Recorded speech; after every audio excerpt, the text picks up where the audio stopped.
Hi, welcome to Eat Love Garden. I'm Chef Cassidy and today I have my Uncle John helping me out. We're gonna make a camping friendly pancit, something we developed to be festival friendly camping using all non-perishable ingredients.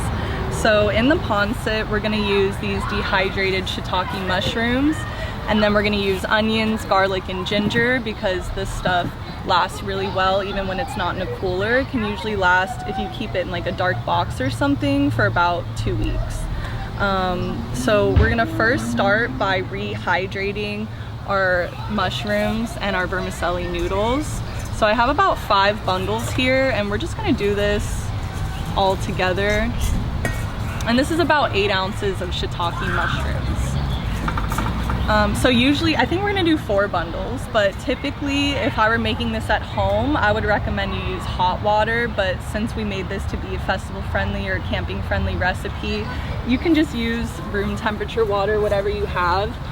It might take a little bit longer to soften up, but that's okay because then you don't have to spend time heating up your water. Can you use other type of noodles besides, like, there's like when you go into the Asian store, there's a whole aisle of noodles, and so they've got like bean curd noodles, they've got the rice noodles, they've got like mung bean noodles, all sorts of different egg noodle. Can you use? They got the udon, all those crazy You wouldn't noodles. be able to do it with egg noodles, but like a dried noodle like that usually uses like potato starch or like those starches like rice starch, sweet potato can soften up like this as long as they're thin. That's why vermicelli noodles work the best, because they're really thin.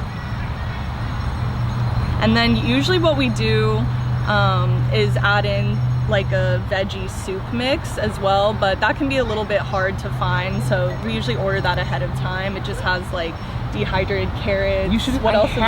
A jar I was of that. thinking You about didn't that tell me on to the way bring it. here. I know, because I thought I could just grab it from the store, but what, you just have them like stocked up. So young. Okay, so you just want to make sure this is totally submerged, and then both of these recipes are going to use a lot of onions. So basically the onion will give us a lot of flavor for the pancit, and something we came up with so that this doesn't become wastewater is we're actually going to use this water to make an onion soup. So we're going to put most of these onions to saute in there. So let's preheat both of these pans. Let's see how that's going. You get it? Yeah. Oh, yeah. Okay, so we're gonna first start by just prepping our onions. Usually I take both ends off first, and then slice it right down the middle. And then after I slice it, I remove the outer layer.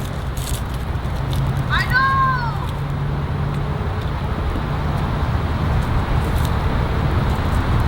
And then Uncle John, if you want to put some avocado oil into the pot. That one. Just about a tablespoon. Okay, we're gonna, well, just like count for a second. Yeah, that's good. That's good. So we're just gonna slice this up. This I don't can have be pretty... Asian eyes. You know, like Asian eyes of being able to just chuck shit in. Oops, sorry. It's okay. So I'm just roughly We'll beep slicing that later. And you don't have to worry about it being too exact because this is going to cook down for a while. So we're just gonna put all of this into the pot. And again, this is for the soup, which we're using our wastewater for. Now, do you want this on like high, medium, low? I think like a medium high, just because we're outside and the wind might be knocking the flame around a bit. I get it, like right, kind of just past the middle. Yeah, that's good. These get a little bit hotter than like say your stove at home. I usually keep it on the lower side. So go ahead and just stir that around. I'm gonna finish slicing up the rest of these onions and then we'll be right back. Yeah, especially with this stuff, it's like, even though like we're technically not filming, you just keep filming because you never know what you're gonna find that you can edit in. They might make a joke or something funny, or Got it, boss. or a piece of info or something.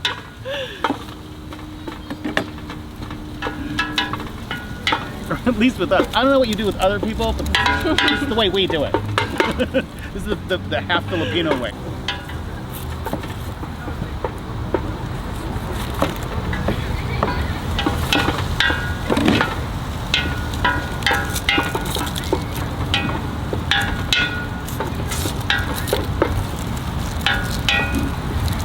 So I have those onions sliced up here. We're gonna put most of them into this pot and save about 1 onion for the pancit. About that much left. Sometimes if it's a really windy day, I'll put something on the side of it to block it, or you can just go into like if you have a canopy tent or something with walls. So we're gonna start sauteing these as well. So just kind of like stir both back and forth. Oh, you want to stir both? Yeah. This stuff doesn't need to be constantly stirred, but like every once in a while. Yeah, I need something to do. I just can't stir. So I'm gonna stir. We're stirring. So we're gonna go ahead and salt both of these. So we are using soy sauce in both of these recipes as well, but the salt in the beginning of cooking is gonna help draw out the moisture and help it cook more efficiently. The other thing we're gonna do is start preparing our ginger and garlic, which is gonna flavor the pancit recipe. So a lot of people don't know, you can actually just keep the skin on ginger. Ideally you would wash it first, but a lot of people think you have to peel it. It's kind of like apple skin, like it's really just your preference if you want to peel it. It's gonna be like a lot prettier in the final dish if it's peeled, but for the purposes of having like a camping friendly recipe, that doesn't matter as much. I just never peeled ginger. Never peeled it? Never. A lot of people think you have to. I was not taught that way, and so I've never peeled it. I've always leave it in. So, and then even when I grate it, it's just I never considered that you could peel it. If I'm cooking for myself, I typically won't peel it.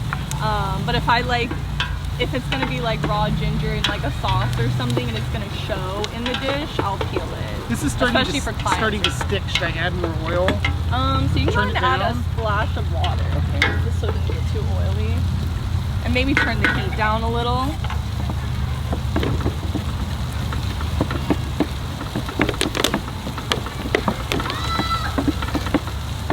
So I just roughly chopped this ginger. We did about 2 inches. We like a lot of ginger, but obviously some people might not like the flavor as much, so you can kind of add however much you want to add or how little. Yeah, you can totally leave it out. Like, it's not necessary for either of these. And then we're gonna put a couple cloves of garlic in here as well. I could have even brought you, I have canned water chestnuts and canned bamboo shoot. That would have been good, which brings up a good point. So you can put really any like canned or dehydrated vegetables in this recipe, and you can also, some people like to have it with protein, so you can find like canned shrimp, chicken even, Spam could be really good. On the playa, Burning Man, we did shrimp, and we did vegetarian and we did shrimp. And we had a vegan. You can also make this recipe vegan. You just want to get vegan oyster sauce, which is like a mushroom-based sauce. And it's just as good. It gives a really good flavor.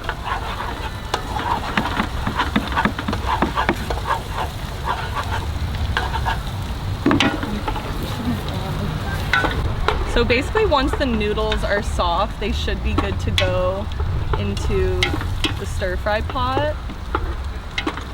These probably need about 5 to 7 more minutes. But the mushrooms are really taking on some moisture, and those need more time to cook down anyway. I'll usually reserve more fine things like shallot, garlic, or ginger to stir fry at the end.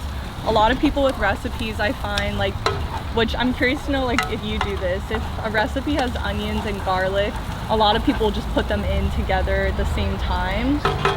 But I think it's better to wait on the garlic until the very end, because it's cut so small it only needs like a couple minutes to cook, and you'll have more flavor that way. Well, typically I start with the garlic. I start with the garlic and then garlic and onion. I usually start with the garlic and onion, and it just because for me, it's just easier that way because I just blend it all together.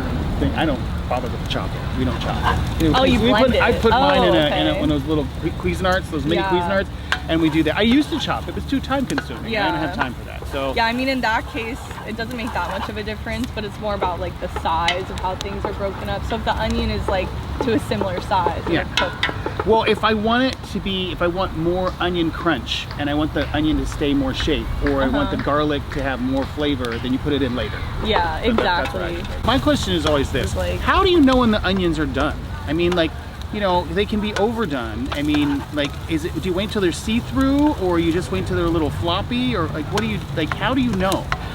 So that's like, it really depends on the dish and your preference. Like recipes will usually say something like until translucent, and these are like pretty much translucent. No, that's white. But- That's not translucent. No, some at of them all. are. Look at that one. These aren't. Okay, well, So when some of them start turning translucent, then you're okay, but they don't all have to be translucent. it just depends. Like for me, I would definitely cook these onions past translucent. We actually want to get like browny, Brownie. you know, so it's really like, it depends on the dish, and like if you want it more to have like more substance, or you want it like softer and like creamier. But I think with this, you can do it to how you like it, right? Yeah, And exactly. Pancit. Yeah, Pancit I is mean- really, I mean, if you go to any Filipino family, they have their own family pancit recipe. So, I mean, in general, you with onions in a dish, especially with savory dishes, yeah, you can cook most things to however you want. It's not like baking where there's like a science involved and things have to be like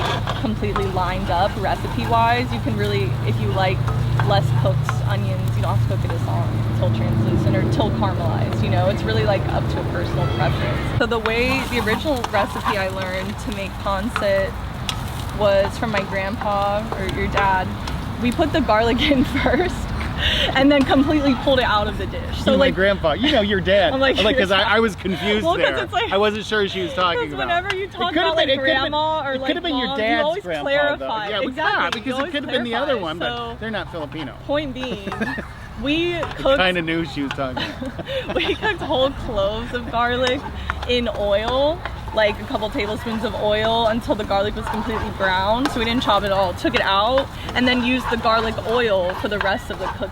Grandpa did that? Yeah. Wow, okay. So it's interesting, like you make like a garlic oil first, and there's no actual garlic like physically in the final dish, but all the oils have gotten into it.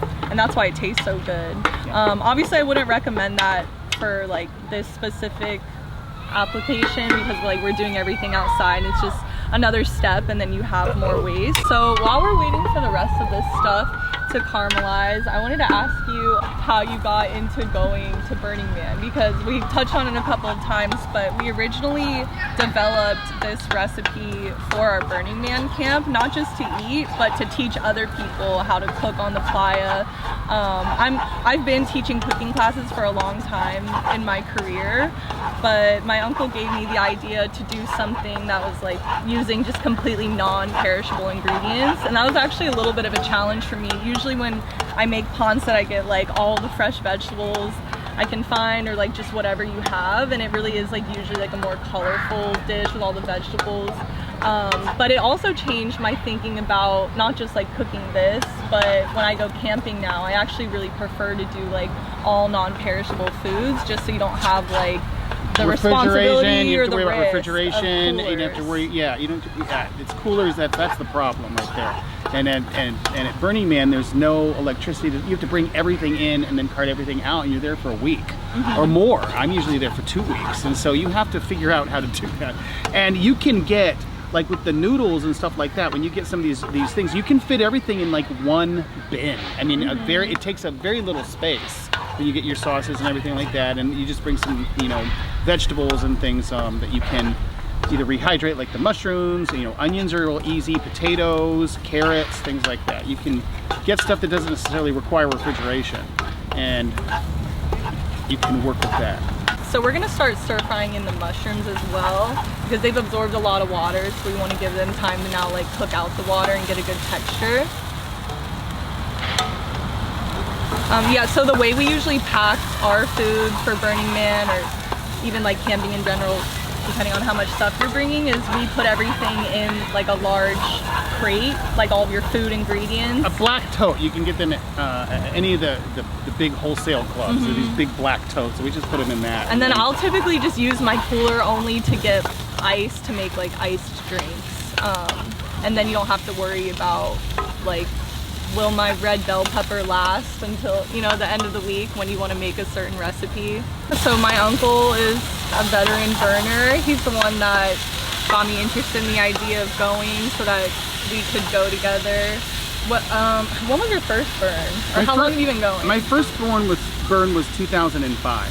So it was 2005 was my first burn. I've taken a few years off, but for the most part, I think, I'm not going this year, but if I go next year, I think it'll be year 20 or 21 for me or something like that. But my 20th time, and it's a lot of fun. What was it that originally drew you to go, like that first year? Well, I don't do people very well. I'm very good with people. I'm kind of a social moron.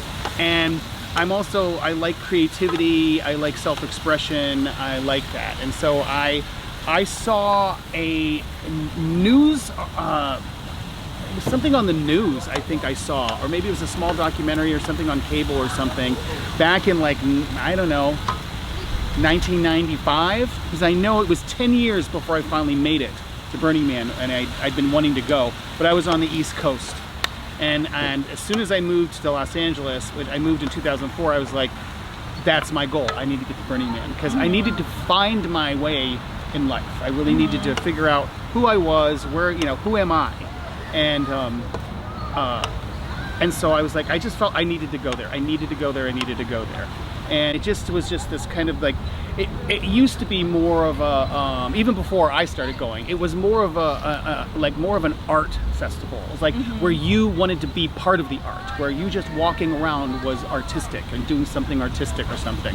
So it was like a contribution to the art. You wanted to be a part of the art, not just sit around and look at it. And it has, it's changed over the years and gotten more of it, but it was changing already when I went there. So I went there in 2005, and as soon as I got there, I knew I was at home.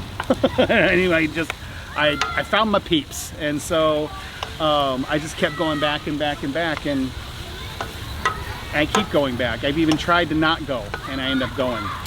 I almost went this year. I got a gift ticket. And yeah, I honestly thought you would. I did. I got a gift ticket, and I'm like, I know, I just can't do it. So too much going on in the world right now in my personal life. There's always stuff going on in the world. Yeah. We're not going to talk about that though. That's a barrel of frowns. So. And then, so I'm just adding some pepper, and I actually got some soy sauce in there as well. And then how did you get started with your own camp, Kelly's, which is the camp where we teach our cooking classes? Well, the camp I joined was part of a giant village called Avalon Village, and it was over in the 730 sector. Before Kelly's. Right, so we were in Avalon Village, and I was part of a camp, and villages were a series of like multiple camps that all wanted to be placed next to each other. And so I was part of a camp called Uncharted Territories in Avalon Village. And then 2008 was the last year of Avalon Village. We split up, and in 2009, and so me and one of my best mates and a bunch of other fellas decided we were going to do our own camp. It would be pretty much Uncharted Territories, but we were going to actually change the name and come up with a theme, a better theme. And so we came up with another camp called the Mud Skippers, where we did, at first it was root beer floats, and then we switched over to smoothies. I think in 2014 we started doing smoothies. This was 2009 that we started the Mud Skippers. So okay.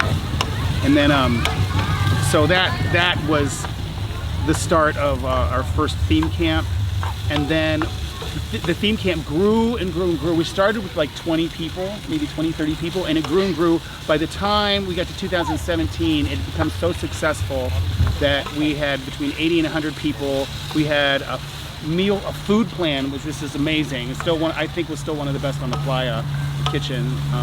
And then it got to be so big, it became a production that we were like, we succeeded, we did everything we wanted to do, And now it's time to pass the torch, because we wanted to go back from 80, 90, we wanted to go back to 40 people, because the idea was if I spend, you know, the morning with 4 people and the evening with another 4 people, I don't get to meet everybody in the camp. And we didn't like that. We wanted to be more community oriented, and so we wanted to pull back. The camp wanted to keep going. We thought we succeeded, let it go.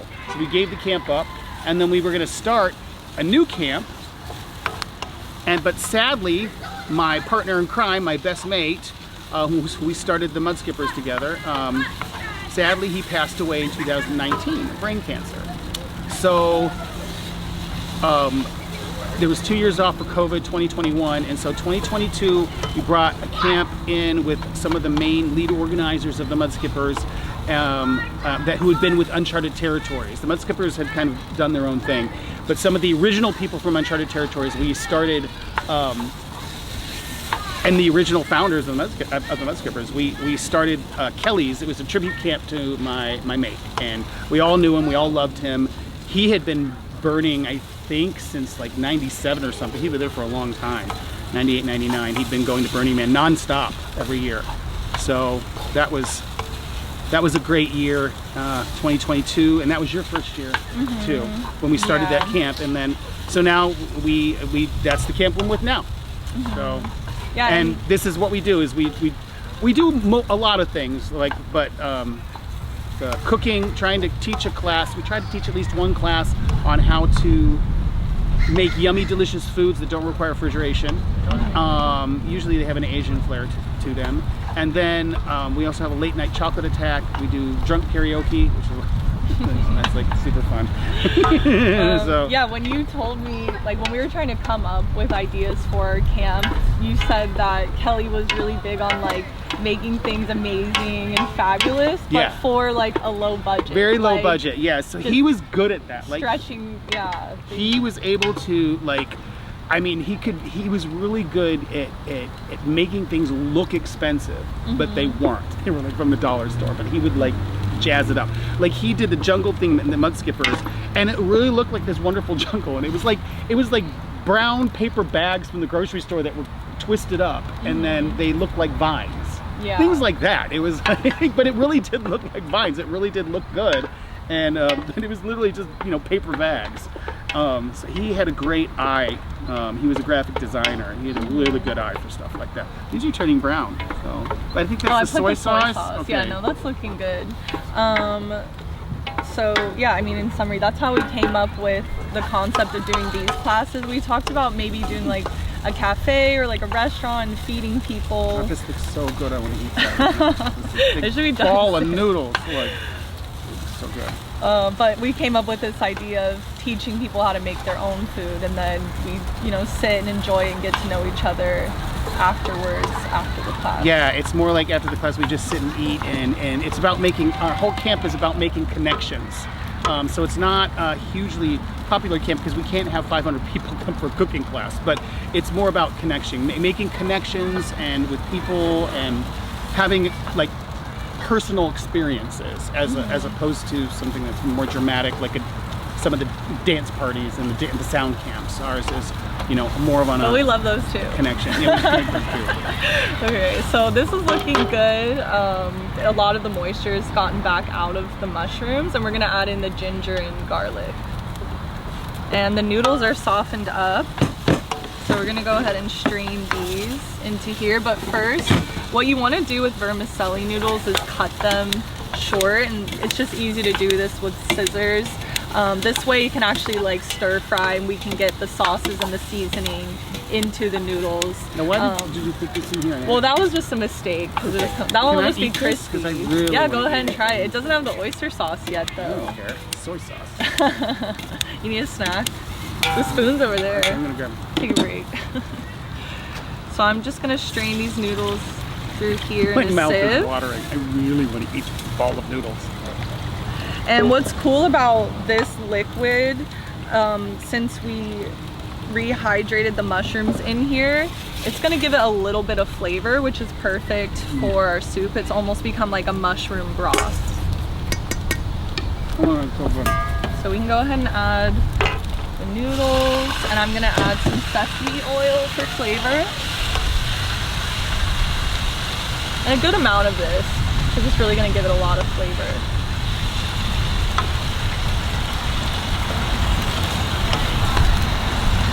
And then we'll start with just a couple splashes of soy sauce. You can always add more later. You didn't put the oyster sauce in yet? We're gonna do that next. So I like to get this like base flavor first.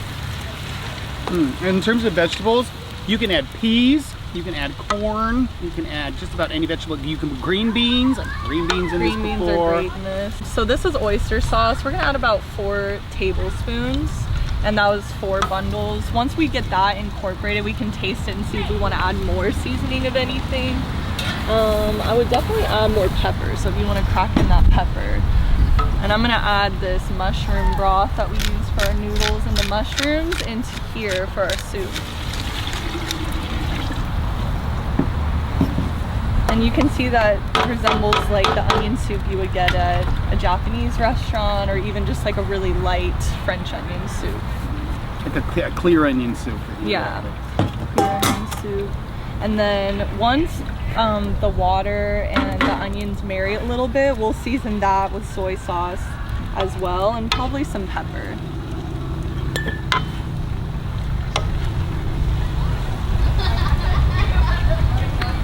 So this just needs to stir fry for a couple of minutes. The last part of the prep we're gonna do is just slice up a lemon into wedges. Usually I like to serve this on the side so people can add some lemon to their pancit. That's just like a very traditional thing to have. Here's a mistake that I used to make with pancit until she put me on the right path. I was always confused about with the noodles. The noodles they pretty much just warm up. They don't take that long to cook. But if you put them in too soon, they become sticky and gummy, and like they start to ball up. What do you mean, like too soon after? If you put them in and you just keep spinning and spinning and spinning, they break up. And they turn into tiny little pieces, and that would happen to me all the time. Oh, like you would cook it too long. I would cook it too long. I keep cooking, and you like it does, and then you realize you're putting yours in the very end. It doesn't really. It doesn't. The noodles don't need that long to cook. I could see. So it's like mushy. You can put them at the very, yeah. They break up and they turn into little pieces, and then we're just gonna add a bit of salt as well. Even though there's a lot of other seasonings in here, just a little bit of salt is gonna help bring out the flavor of everything in there. So even with Asian dishes, I tend to use salt and soy sauce.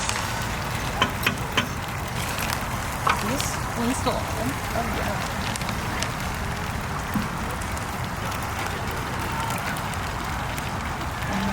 Get some pepper into the soup as well. Did you taste that? You want to try it? Let's try it. Let's taste it for seasoning.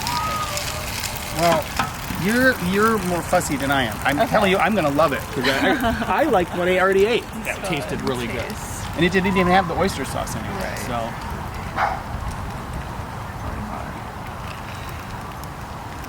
And you can add chicken. You can add shrimp.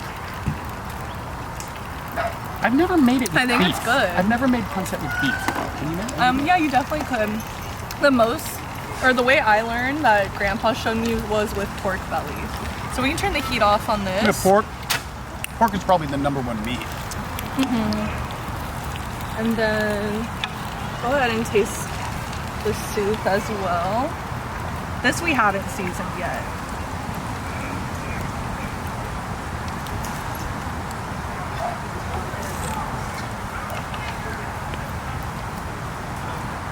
So we're just gonna add... still on? Oh no, I turned it off. Oh. That's done. So I'm just gonna add maybe like 1 tablespoon of soy sauce, 1.5, 2 in there.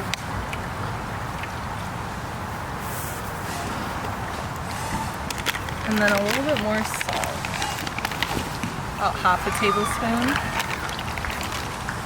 And then I'm gonna go ahead and just plate this stuff up while we're waiting for the soup to finish. So typically we eat this with rice as well. And for camping, I actually like to buy the microwavable individual rices, which you can usually find like online or at the Asian market.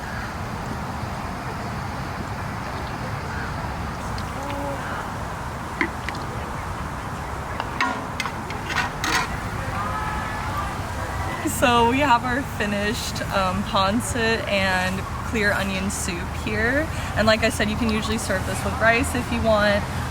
What's great about this dish is now we have 2 dishes that came from it, but also this is very easy to make in bulk. So if we just added more noodles, you can really feed like 5 to 10 people easily if you get enough ingredients. Cabbage too, you can add cabbage. Yeah, cabbage looks really well. you would need to refrigerate, but Yeah. I mean, if you have a cooler, it does hold up really well. So we're gonna go try this stuff out, but thank you so much for joining us today on Eat, Love, Garden. Again, I'm Chef Cassidy, and this is my Uncle John, and thank you for being here with us. Okay. Bye! Bye! And then what? Some lemon.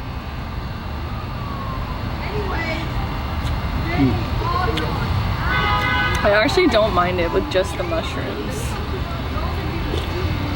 Like I thought it was gonna be too bland. I'm actually thinking you can add like different types of mushrooms too. It'd be kind of fun and interesting.